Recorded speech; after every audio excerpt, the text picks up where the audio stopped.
Andy here at Rockstars. This week we kind of reviewed our 5-finger pattern. We kind of talked about having good technique and the importance of looseness of your wrist, your arms, your hand, your shoulders. And instead of playing, with your wrist down and playing with each individual finger, ow, it's tight. You can kind of get up here. You can be loose. You can kind of use your fingers, pretending that they're like solid pencils or something like that, like we did in class. And you can kind of feel how you don't need to use your fingers to play. You can just use the momentum of your wrist, being loose to play the notes and having your fingers just kind of be the tip of where the energy comes out from. So 5-finger pattern, 1, 2, 3, 4, 5, 4, 3, 2, 1, boom.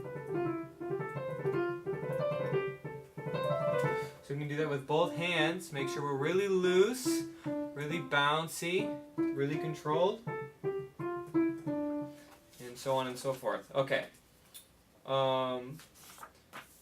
Then we jumped into the concept of half steps and whole steps.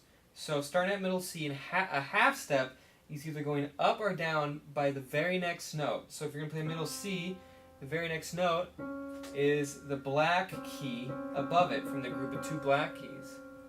So if we are going to go C, the black key. Now the very next note up from this black key is D, which is a white key. Up again is a black key. Up again is a white key. And now we're on 1, 2, 3 of a 5-finger pattern. Now 3 and 4 of the 5-finger pattern are actually a half step. There's no note in between them.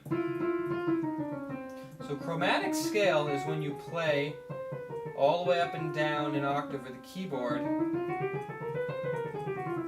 by half steps. So I want you to practice kind of playing half steps up and down the piano. Now a whole step is when you have one note in between dividing the 2 notes. So if we were playing a 5-finger pattern starting on C, number 1 and number 2 are a whole step because there's that black key in between them, which is the bottom of the 2 group of black keys. So C to D or 1 to 2 is a whole step because there's a note in between.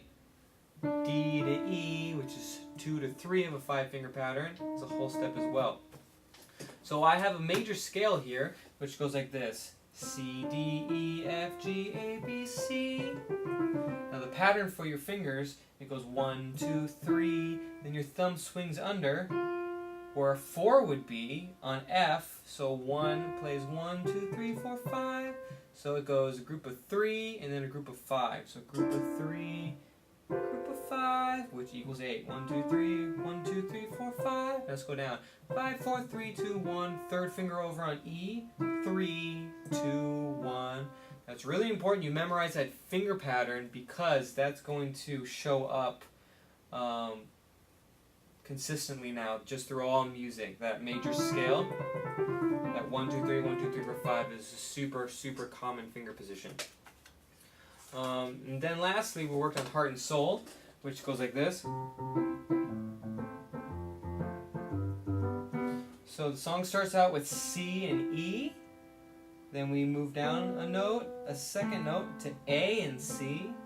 Then we move down, skip the note, go to F and A. And F is next to the bottom of the 3 black keys. And then you move up 1 note to G and B.